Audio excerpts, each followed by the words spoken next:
Vamos a hablar de esas corrientes eléctricas que a veces pasan por nuestro cuerpo como un hormigueo en las manos, en los pies y que pueden llegar a ser muy dolorosas y a veces no entendemos, doctora, por qué es que estoy sintiendo este tipo de situación en mi cuerpo. La doctora Hailey Montiel es endocrinóloga y nos va a ayudar a conocer un poquito más sobre este padecimiento. Muy buenos días, doctora. Buenos días, muchas gracias por la invitación.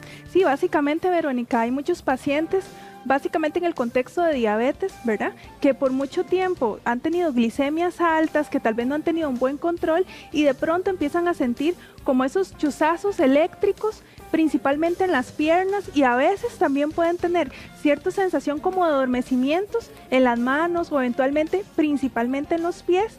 Y con el paso del tiempo empiezan a tener un dolor que se va intensificando de predominio en las noches, ¿verdad? En las noches El dolor es se levanta, hay significativo. picos de dolor, doctora. Hay como un pico de dolor predominante en las noches y muchas veces asociado a pérdida de la capacidad, digamos, térmica que tiene el cuerpo. Entonces, de pronto tienen los pies muy fríos o de pronto los pies muy calientes. Entonces, hacen cambios como que se pierde esa coordinación entre saber qué temperatura hay ambiental y la que yo tengo por lo menos interna, por decirlo de alguna manera. Se descontrola entonces un poco el cuerpo.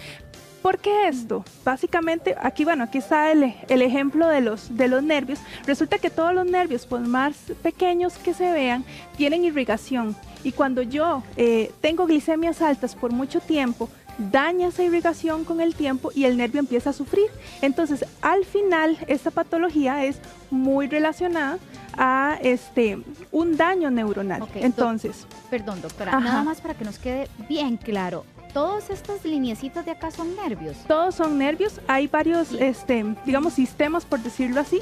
Está el sistema nervioso autónomo, que está muy ligado, digamos, doctora, si a lo que estamos viendo. O sea, aprovecha que es táctil y si quiere señalar algo con toda libertad. Por ejemplo, acá, vamos a empezar con los ojos. Hay algunos pacientes que por mucho tiempo, igual de mal descompensación de su diabetes, van a tener parálisis de los músculos oculares. Entonces el paciente empieza a ver doble de pronto.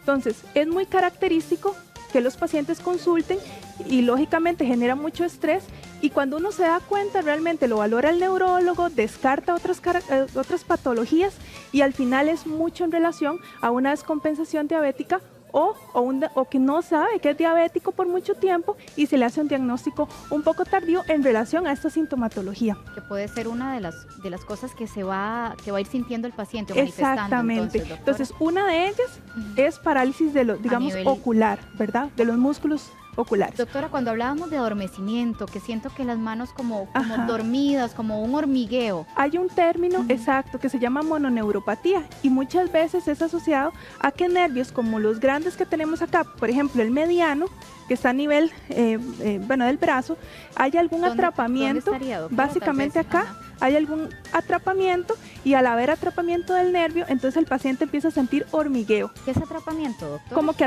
el nervio tiene que estar, digamos, como vecino a varias estructuras y de pronto empieza a ser como envuelto, por decirlo así. Está prensado el nervio. Básicamente, ¿verdad? Entonces, al estar prensado va a generar esa sensación de adormecimiento en las manos o principalmente en los pies. Y empieza pues a darse todo este significa, digamos, esta evolución, ¿verdad?, de sintomatologías que el paciente empieza a sentir. Por otro lado, por ejemplo, nosotros tenemos que orientar mucho al paciente porque hay algunas complicaciones que están muy dadas por el tratamiento. Por ejemplo, cuando utilizan insulina, el paciente tiene que ser capaz de que, lamentablemente, como es algo artificial, de identificar cuando el azúcar se baja. Eso está dado también por el sistema nervioso. Cuando hay un deterioro en el tiempo de esa capacidad de identificar que el azúcar está baja porque no comí, me puse la insulina o algo pasó, estuve muy estresado, entonces si yo no la identifico se convierte en una emergencia porque no sé cómo solucionar esa hipoglicemia. Y muchas veces si yo ya no estoy identificando esas hipoglicemias es porque lamentablemente la diabetes en este caso ha ido evolucionando y ha ido evitando que perdamos esa capacidad de identificarlo. ¿Verdad? Doctora, ¿y cómo prevenir este tipo de cosas, verdad? Porque si ya yo lo tengo, ¿cómo lo identifico? ¿Qué puedo hacer? ¿Qué cambios podría hacer yo para curarme o para mantenerlo, verdad, a raya? Porque esto es doloroso. Es muy doloroso, evoluciona, lamentablemente cuando está, ya lo que hay que hacer es casi que aprender a vivir con ellos, y hay algunos tratamientos que vamos a hablar más adelante que nos pueden ayudar, pero sí podemos hacer algo. Entonces, ¿qué es lo que se recomienda? Estilo de vida saludable en la medida de lo posible, cuando me lo permite. Comer de forma saludable, ¿verdad? Evitar productos ricos en azúcar en el caso de los diabéticos, y principalmente utilizar los medicamentos como el médico me lo recomienda, ¿verdad? Y así poder buscar metas de glicemia que siempre estén dentro, de acuerdo a la edad, de acuerdo a su condición, las esperables, para que entonces esta glucosa no me vaya a afectar los nervios y no vaya a tener ese tipo de complicaciones, que es una pues de tantas que el diabético al final tiene. Están relacionadas, la glicemia y estos malestares. Claro. Doctora, ¿cuáles son esos tratamientos que usted decía?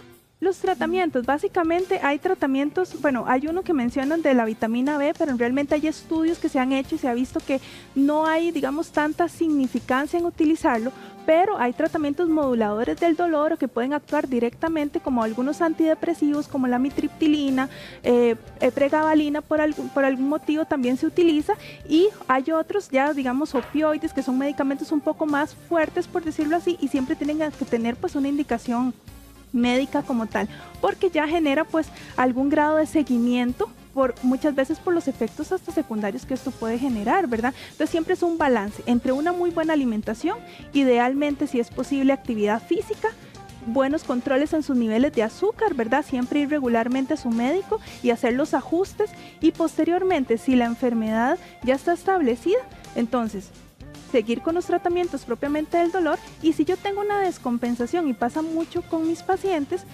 de pronto al tener niveles de glicemia normales, automáticamente sienten mejoría significativa de sus dolores. Excelente, ¿verdad? Doctora. Muchísimas gracias. No, con mucho de verdad gusto. que un gusto que nos comparta este conocimiento, y mucha atención en casa a seguir las recomendaciones de la doctora. Muy amable. Continuamos, compañeros.